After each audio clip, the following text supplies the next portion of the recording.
अस्सलामु अलैकुम रहमतुल्लाहि व बरकातुहू। दीन की मेहनत। हज़रत उमर रज़ियल्लाहु अन्हु के इस्लाम लाने तक ये सब हजरात हज़रत अरकम रज़ियल्लाहु अन्हु के मकान पर जमा होकर दीन सीखा करते थे। इनका मकान कोहे सफ़ा पर था। जब हज़रत उमर रज़ियल्लाहु अन्हु इस्लाम ले आए तो जहाँ चाहिए जमा होते। 3 साल तक आप सल्लल्लाहु अलैहि वसल्लम दीन इस्लाम की दावत मख्फी तरीक़े से देते थे। 3 साल के बाद हुक्म हुआ कि जिस बात का आपको हुक्म है वो अलीउल ऐलान कीजिए और मुशरिकीन की परवाह ना कीजिए। फिर हुक्म हुआ कि अपने करीबी रिश्तेदारों को कुफ्र और शिर्क पर अल्लाह के अज़ाब से डराइए। चुनांचे आप सल्लल्लाहु अलैहि वसल्लम ने कोहे सफ़ाह पर चढ़कर क़बाइल कुरैश को नाम बनाम पुकार कर जमा किया और उनको एक अल्लाह की तरफ बुलाया। ये सुनकर अबू लहब ने कहा, तो हम तुम पर क्या तुमने हमें इसलिए जमा किया? इसके जवाब में अल्लाह ताला ने सूरह तब्बा नाजिल फरमाई।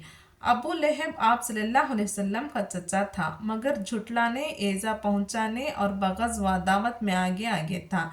इस अदावत की वजह से हुजूर सल्लल्लाहु अलैहि वसल्लम की दोनों साहिबजादियों हज़रत रुक़ैया रज़ियल्लाहु अन्हा और हज़रत उम्मे कुलसुम रज़ियल्लाहु अन्हा को तलाक दिलवा कर घर रवाना कर दिया। ये दोनों इस्लाम से पहले इसके 2 बेटों अतबा और अतीबा के निकाह में थे। इसके बाद आप सल्लल्लाहु अलैहि वसल्लम ने इनका निकाह के बाद दिक्र हज़रत उस्मान रज़ियल्लाहु अन्हु से फरमा दिया।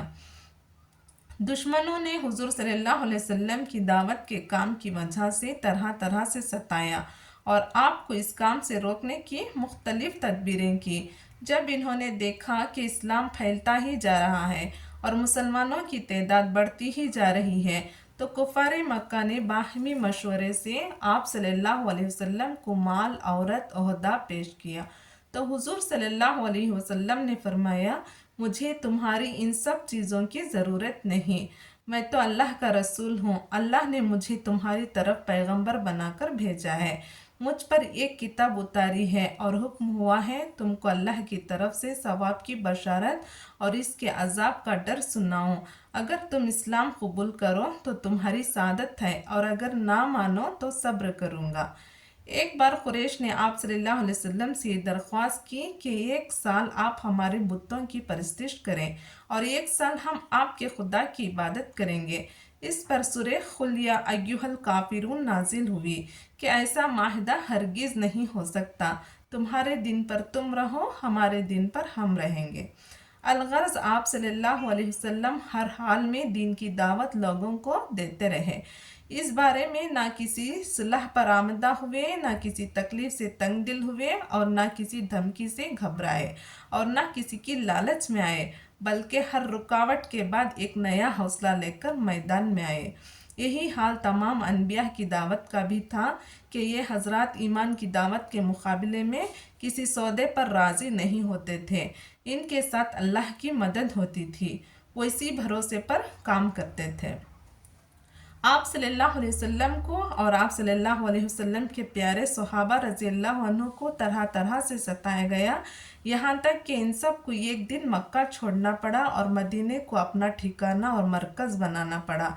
जिन हज़रात सहाबा रज़ियल्लाहु को ज़्यादा सताया गया, इनमें इमामुल मोमिनीन सैयदना बिलाल रज़ियल्लाहु, उमर बिन यासिर रज़ियल्लाहु और उनके वालिदैन हज़रत यासिर रज़ियल्लाहु अन्हु और हज़रत सुमैया रज़ियल्लाहु अन्हा, हज़रत सुहैब बिन सन्नान रोमी रज़ियल्लाहु अन्हा, खबाब बिन आरस रज़ियल्लाहु अन्हु, अबू फ़किया रज़ियल्लाहु अन्हु जो सुफ़वान बिन उमिया के ग़ुलाम थे, ज़नीरा रज़ियल्लाहु अन्हुमा वग़ैरहुम।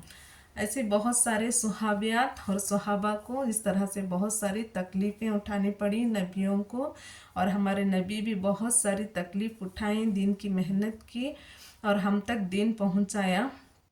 और हमें भी चाहिए कि हम इनके दीन पर कायम रहें, इस दीन को हम अपना कर चलें, हमारे ईमान को हम ताज़ा करें और नबी की सुन्नतों पर चलें और नबी को हम गर्व महसूस कराएं। हम क़यामत तक कोई नबी नहीं आने वाला है, हमारे नबी मोहम्मद सल्लल्लाहु अलैहि वसल्लम पर हम के बताए हुए तरीक़ों पर हमें चलना है। अल्लाह ताला हम सबको پیارے حبیب صلی اللہ علیہ وسلم کے راستے دکھائے ہوئے راستے پر چلنے کی نیک توفیق عطا فرمائے، خشوع خضوع کے ساتھ عبادت کرنے کی نیک توفیق عطا فرمائے، صلح رحمی عطا فرمائے، آمین، جزاک اللہ۔ اگر آپ کو ہماری حدیث، ہمارے بیان کرنے کا طریقہ پسند آیا ہو تو آپ ہمارے چینل کو سبسکرائب کریں، شیئر کریں اور لائک کریں۔ شکریہ۔